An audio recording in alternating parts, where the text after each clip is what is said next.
Hello students, today I am going to talk to you about the Mongol threat and Timur's invasion of India. When Genghis Khan died in 1227 CE, his empire extended from the steppes of present-day Mongolia to the northeastern part of Persia and the Hindu Kush. It was not until the election of his son and successor Ogodai as the Great Khan in Mongolia in 1229 CE that the Mongols again focused on attacking the Indian borderland.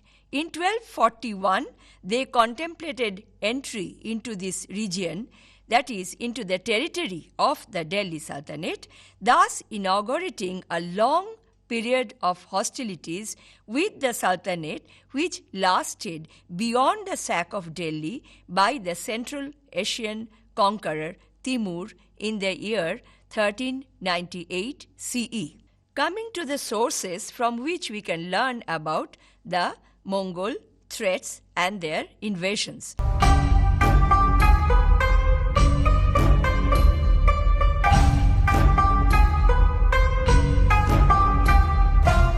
The principal sources for the Mongol activities in eastern Persia and Central Asia are as follows. Number 1, the Zuainis Tariq-e-Jahan Ghosa 1260, Rashid al-Din's Zami al-Tawariq 1303 to 1304 and Wasaf's Taziyat al-Amsar. However, they devote less importance to Mongol relationship with the Indian subcontinent. Wasaf's work also includes a history, quite a detailed history of the Delhi Sultanate up to the early years of Alauddin Khalji's rule. This in turn was used by Rashid al-Din as well as by Kashani in 1318 in his work. Detailed layout of the Mongol invasion in India can also be gathered from the history of Herat by Saifi, written in 1322 CE. However, the Iranian historical traditions only partly fulfill the gaps left by Indo-Muslim chroniclers like Minaz-i-Siraj Zuzwani or Ziauddin Barani, who wrote accounts of the Mongol invasion in quite some details but did not focus on the internal history or the conditions of Mongolia itself. Coming to the concept of Mongol aggression.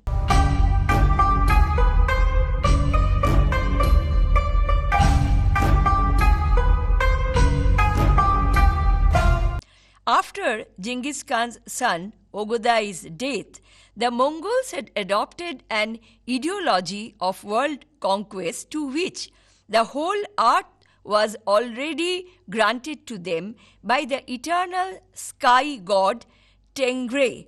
Only tactical concerns refrained them from pursuing this ambitious project of overpowering all other powers around them. The tactical concern was that they had to make peace with one ruler in order to focus their attention on another enemy elsewhere. However, in Mongol vocabulary, peace and submission, these two words, they had the same connotation, the same meaning. The Kagan, that is the Khan of the Khans, the lord of the Mongols, they had no allies but only subjects. Coming to Genghis Khan and his relationship with India.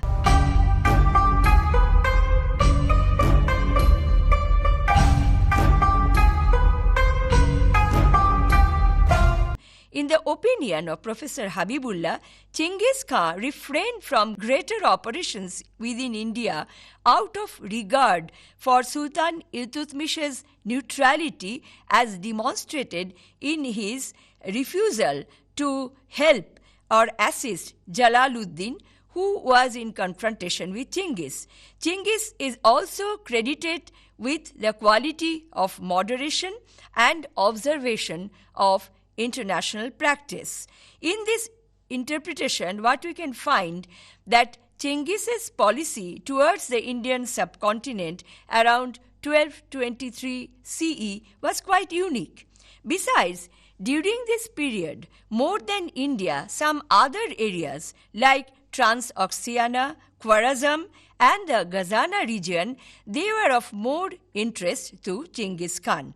It is possible that Sultan Iltutmish had proposed some sort of gesture of submission to Chinggis.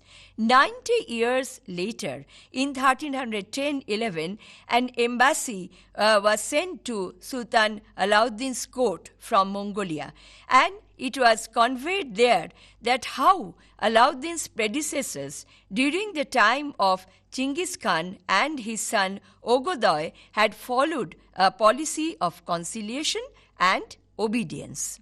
Coming to the first Mongol encroachments.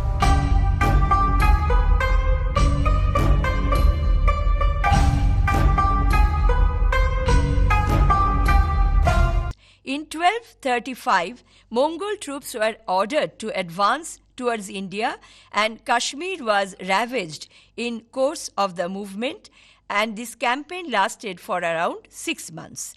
In 1238-39, Hasan Kurlak, who had become a feudatory to the Mongols, was suddenly attacked by the Mongol generals Anban and Negudar, and he was expelled from his territory of Ghazna, Kuraman, and Binban.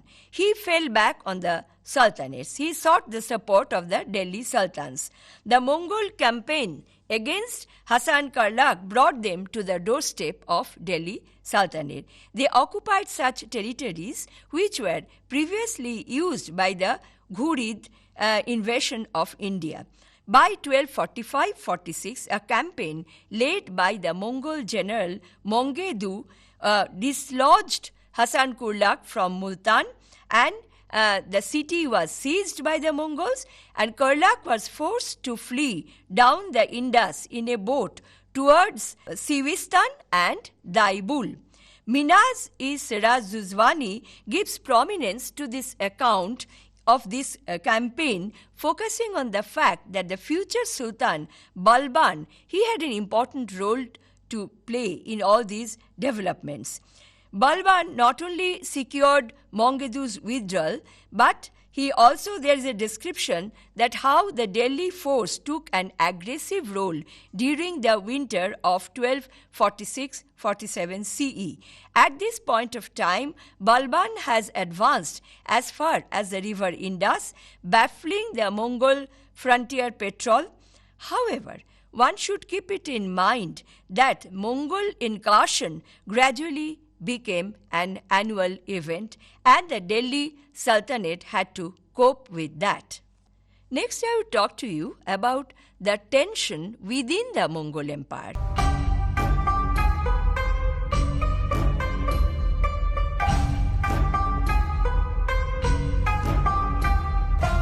Since 1241 CE, Mongol encroachment on the Sultanate's frontier became less.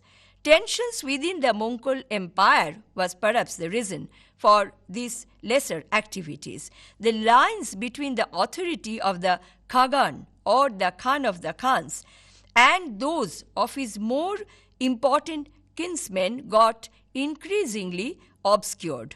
On the other hand, the Mongol conquests were considered as a possession of the entire imperial family.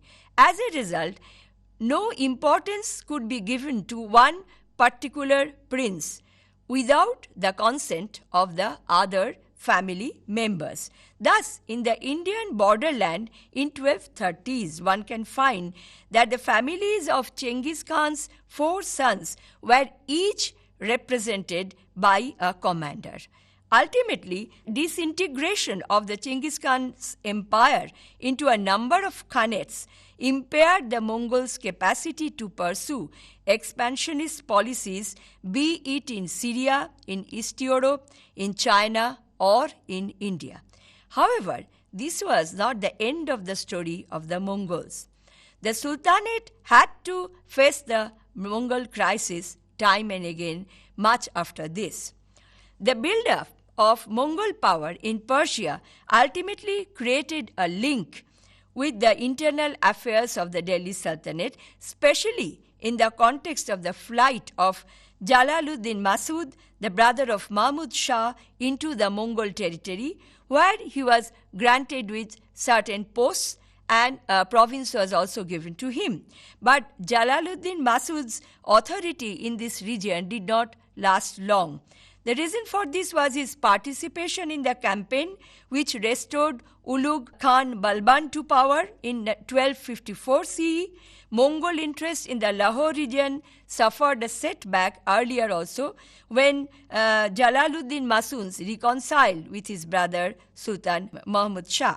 When Jalaluddin was superseded by Sher Khan, who was subject to the Sultan and encouraged by Delhi, Sher Khan made fresh plans for occupation of Sindh, a Mongol protectorate. Sher Khan's designs made the conflict with the Mongols inevitable. However, the forces of the Sultanate could not take proper actions against the Mongols while the enemy assaulted the Sultanate territory time and again continuously.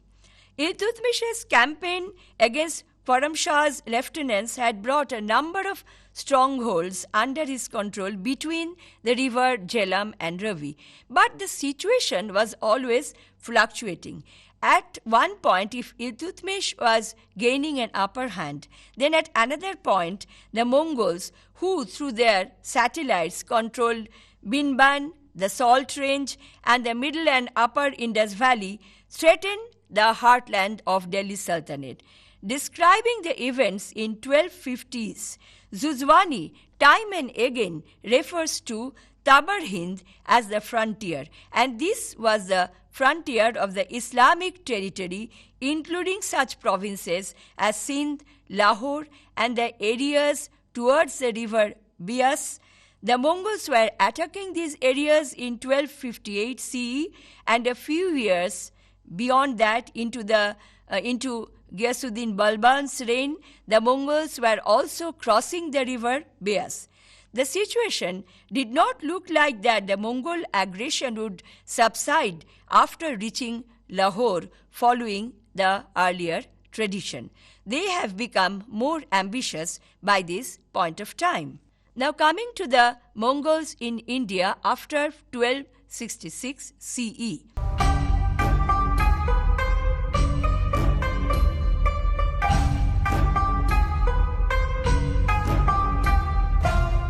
Amir Khusru has dated the onset of Mongol inroads into the Indian subcontinent from the time of Ghiyasuddin Balban's regime. Barani, however, points out that Mongol pressure on Punjab was a constant and a chronic factor. By 1265-66 CE, the annual attacks by the Mongols became a regular feature. One can learn from Barani that the Mongols advanced as far as Rupar on the upper Sutlej. Restoration of Lahore was the only recovery that Balban could work out. He entrusted his sons to take a look at the northwestern frontier and to take care of the borderlands and to safeguard the borderlands there. His elder son, Muhammad, was given the charge of Sindh, and younger son, Bughra Khan, was stationed at Samana. At the initial stage, this strategy worked well. The Mongols were baffled a number of times. But in the long run, when Bughra Khan was transferred permanently to Lucknowati by 1281-82 CE, probably the frontier defense weakened. In the last years of Balban's reign, as recorded by Isami, there was an invasion by two Mongol bands in which Muhammad's forces were defeated, and Muhammad himself in the winter of 1284-85 was defeated and killed by a Mongol commander. This was definitely a disaster. A great blow was struck. According to most circumstantial evidences of this confrontation found in Marthia, written by Amir Hassan Dilwehi. This confrontation took place in Baghi Nir, close to the junction of river Ravi in March 1285 CE. Amir Hassan's friend and fellow poet Amir Khusru, who was briefly taken as a prisoner of war by the Mongols, commemorated this disaster in his Wasat-al-Hayat. The Mongols and the Khaljis.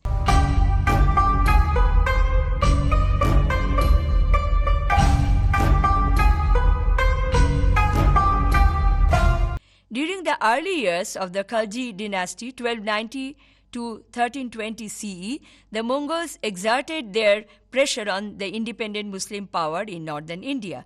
The reign of Alauddin Khilji experienced a series of Mongol invasions from the Chagatai Khanate of Central Asia, in course of which the enemy twice reached the outskirts of Delhi.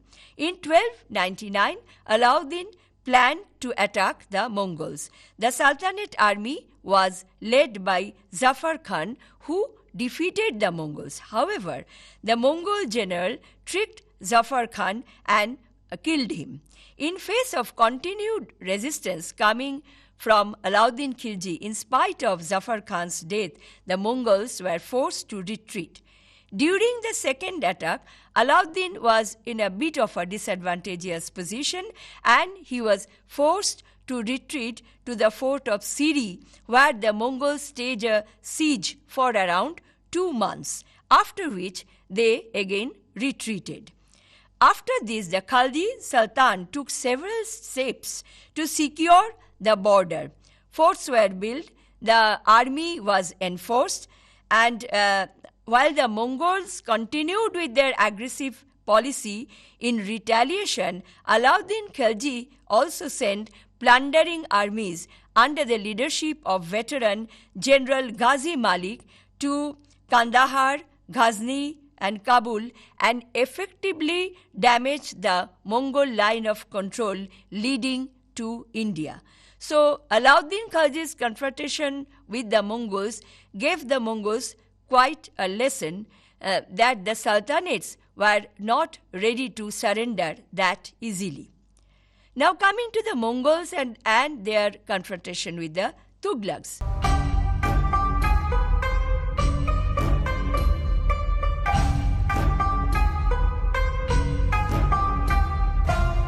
Unlike the invasions of the Khilji era, Muhammad bin Tughlaq's dealings with the Mongols have not been a subject of such detailed study. We have lesser information about this.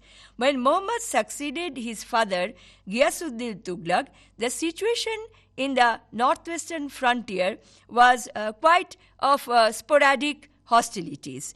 Barani's account relates that Ghiyasuddin Tughlaq himself conducted annual raids on Mongol territories. Not long after his accession, Muhammad bin Tughlaq led an expedition into the Mongol territory. Kalanaur and Peshawar was taken over, and not only that, there Khutwa was raided in the name of the Sultan Muhammad bin Tughlaq. After that, Muhammad bin Tughlaq and his troops returned to Delhi. However, this incident was provocating enough to sort of lead to a Mongol attack on India. And this time, this was done under a Chagatai Khan, Tarmashirin. Tarmashirin's invasion has been a subject of controversy among contemporary historians. Since Barani is completely silent about this invasion, and since there is a stray reference in Ibn Battuta as to the friendly relationship between the two sovereigns, there has been some doubts as to whether this invasion of Tarmashirin actually took place or not. However, Isami has pointed out that the Chagatai Khan was routed in Meerut by Yusuf Bughra. But one can learn from other accounts like that of the 15th century writer Yahya B. Ahmad al-Sirindi that Tarmashirin came as far as the river Jumna but retired after that. When the Mongols crossed the river Indus, the Sultan, that is Muhammad bin Tughlaq, followed them till Kalanaur, but then he returned to Delhi, leaving some of his generals behind. This version of events has been supported by Badauni. The Chagatai Khan's invasion has also been mentioned in Timurid sources. No more large-scale invasion, that is, no more large-scale Mongol invasions were launched against the Sultanate after Tarmashirin's aggression, though small groups of Mongol adventurers created occasional ripples. Now coming to Timur and his image of power.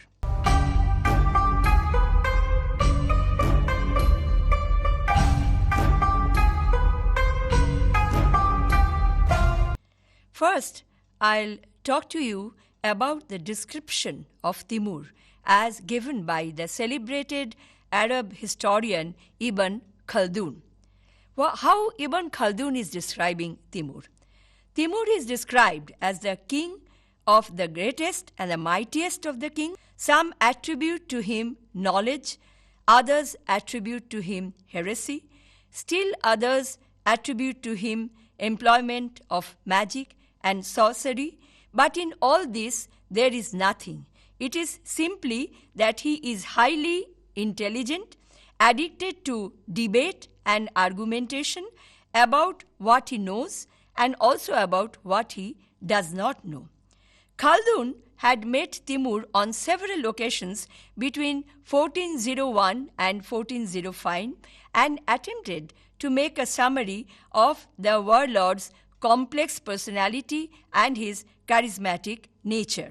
Timur's reign left a legacy that endured for centuries, much after the death of the last member of his dynasty. His domination over Central Asia and Iran at the end of the 14th century had repercussions on the borders of China to Spain as he redefined the political, social, and the cultural landscapes of the Eastern Islamic world. Coming to the background of Timur's rise.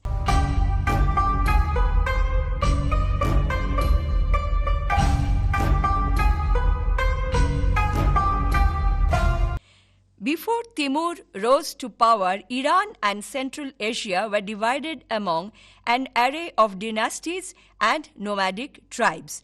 Although the region had an influence of Persian culture and its urban and Islamic organization, but the nomadic and the semi-nomadic groups of Turco-Mongol tribes, they also had a major role to play.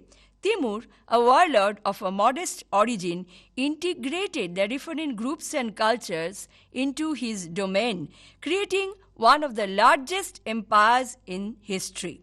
His many conquests stretched across Central Asia and Iran to Syria and Anatolia in the west and to the plains of northern India in the east. Timur's army followed almost the same path of the earlier Mongol conquest of 13th century led by Chinggis Khan.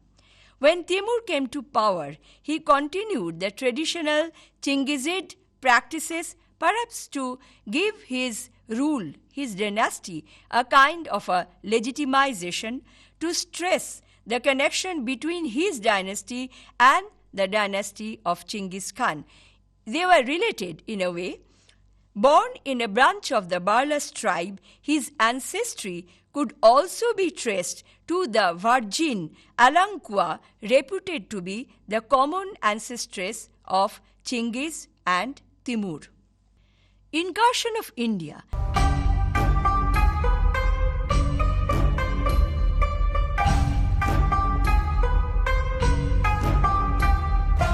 After overpowering Central Asian region up to Moscow, it was natural for Timur to dream of world conquest. Accordingly, in 1397 CE, he put in charge his grandson Pir Muhammad, a lad of just 15 years of age, to march towards India. When Pir Muhammad encountered some problems in Multan, Timur decided to proceed towards India himself to give relief to his grandson as well as to sort out the problems. This may have been the immediate cause, but Timurid historians have analyzed the actual reason to be his desire to destroy the infidels and the idol worshippers in India and the possibility of gathering wealth in abundance. In fact, conquest of India had always fired the imagination of conquerors, starting from Alexander the Great to Timur, and perhaps Timur wanted to relive the glory of his predecessors. Timur left Samarkand in March 1398 and set off towards India with an army of 92,000 soldiers, mostly collected from the Turkish tribes beyond the Oxus. After crossing Oxus, he encamped at Kulam. Then passing through Ghazniak, he arrived at Indarab en route to the pass of Hindu Kush. He reached the banks of the Indus by September 1398. It was crossed at Dhankot near Kalabag on a bridge of boats, and Timur set up a camp where he received envoys from different rulers around. All these rulers were so panic-stricken that they were decided to surrender to Timur. One such envoy came from the king of Kashmir, Sikandar Shah, declaring his loyalty and obedience to Timur. Sikandar Shah was asked to join Timur's army. Distance towards Delhi from this camp was not more than 600 miles, but Timur turned towards southeast to relieve his grandson first. After a long, strenuous march, Timur arrived on the bank of the river Jhelum. Here, he first punished Shihabuddin Mubarak Shah, who had betrayed his grandson Pir Muhammad. Shihabuddin was forced to flee to Uch. His citadel was burnt. By October, Timur crossed the confluence of Jhelum and Chenab and encamped on the other bank facing the town of Tulamba. He demanded ransom from the residents of this town, and while money was being collected, the soldiers sacked the town. Timur next proceeded to meet his grandson, and all the nobles who had helped Pir Muhammad during his crisis were generously rewarded. Timur appointed Amir Shah Malik and Daulat Timur Tawachi to lead the main force to Delhi through Devpalpur and Samana, while he himself marched via Ajodhan. On his way, he overpowered several groups and communities and often was quite ruthless in the treatment that was meted out. If the menfolk were massacred, then the women and the children, they were converted into slaves. Even people who were following Islam were not spared, just as the example of the Muslim Jats of Tohana, whose area was occupied. New governors were appointed and they were slaughtered in thousands. Coming to sack of Delhi.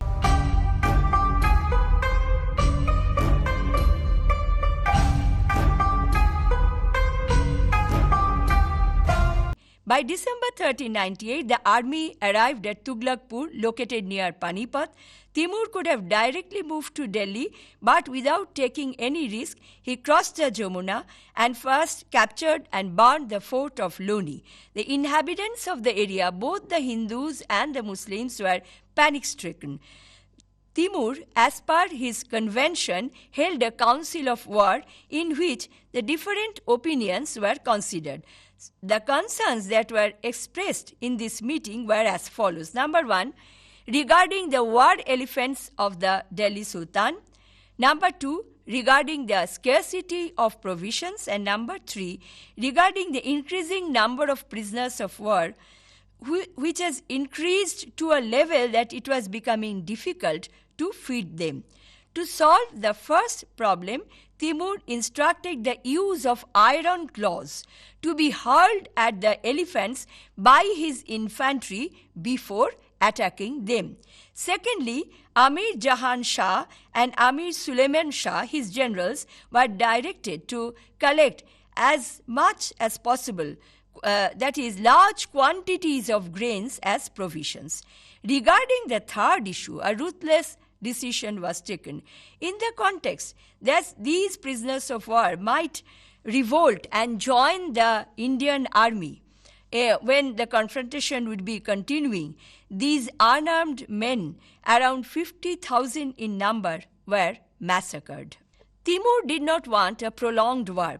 The experience of Pir Muhammad at Multan, the failure of the strategy of the Mongols against Alauddin Khilji, or the debacle faced by Tarmashirin must have convinced Timur about the ineffectiveness of a long siege. Therefore, in place of siege of Delhi, he opted for an open fight. He crossed the Jamuna with his entire army and encamped on the plains of Firozabad.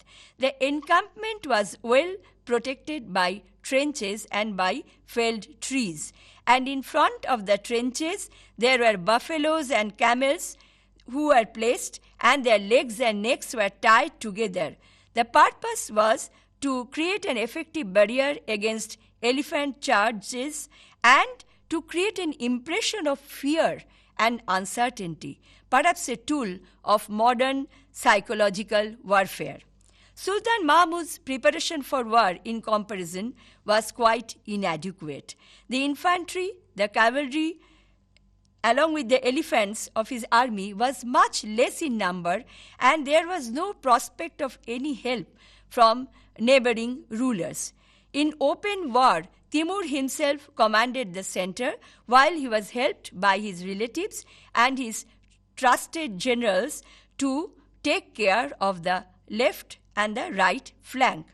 Sultan Mahmud himself, along with his close associate Mallu Khan, was at the center of the Sultanate forces. He depended heavily on the war elephants, who were regarded as animal tanks of medieval India.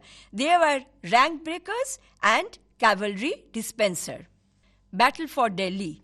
In the very first charge, Timur, according to his effective strategy, struck at the various centers and wings of the enemy force, making it ineffective for concentrated action. Although the right and the left wing of the Sultanate army was devastated and pushed back to Hauzi Khas and the gates of Delhi, respectively, the center of the Delhi army held its ground.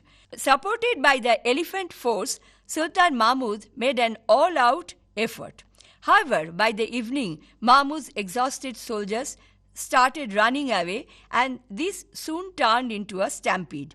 Veiled in the darkness of the night, Sultan Mahmud and Mallu Khan, his closest associate, took shelter in the citadel of Delhi and closed the doors. In fact, Timur himself acknowledged the courage of his enemy and the valor of the Indian soldiers. Since Timur's movements were clearly indicative of a lightning campaign, Sultan Mahmud and Mallu Khan, they decided to escape. They successfully fled through the Hauzi Rani and the Hauzi Shamshi gates, but many men, including some generals and relatives of Mallu Khan, were captured by Timur's men, as Timur had kept a sharp vigil anticipating such moves on the part of the Delhi Sultan. On 17 December 1398, Timur held his court at Delhi, and the elite of Delhi paid homage to him. Amnesty was granted to the city of Delhi. Maulana Nasiruddin Umar recited the khutbah in the name of the conqueror at the Jama Masjid of Delhi. The news of victory of Timur was dispatched to different centers of his empire like Samarkand, Tabriz, Herat, and so on, together with war elephants and rhinos as gifts for the princess. The conqueror's flag was hoisted everywhere. However, the worst nightmare was not over. Soldiers of the victorious army went in batches round the city to collect ransom or just for a tour. When a group of soldiers got rowdy and looted a shop, the example was followed by others. Soon a rampage followed. There was all-out destruction, plunder, and ruthless killing by Timur's soldiers. For subsequent 2 days, the unfortunate city of Delhi remained at the mercy of these soldiers. Gold and silver in coins, ornaments, precious stones, and finest of fabrics were looted in huge quantities. Even people who had taken shelter in the masjid were not spared. Beautiful architectures were pulled down and burnt. According to Beatrice Forbes Mans, this was apparently one of the few occasions when Timur had lost control over his troops and they inflicted damage which he did not intend. Timur himself declared that the safety and protection of the city of Delhi was his responsibility as the khutbah was read in his name, and it was his earnest wish that no evil was done to the people of Delhi. Yet an unprecedented damage was done, and the doubt remains as to whether the situation was completely beyond his control. After this, Timur returned to Samarkand in 1399 CE. Timur's image of power or his vision thus did not remain untarnished. Coming to the conclusion, the northwestern part of India was always vulnerable. Control of the area flanked by the Hindu Kush was important. The sultans had to evolve a well-designed scheme to combat the Mongols and other intruders as well. The confrontations between the two sides mostly left the Mongols in an advantageous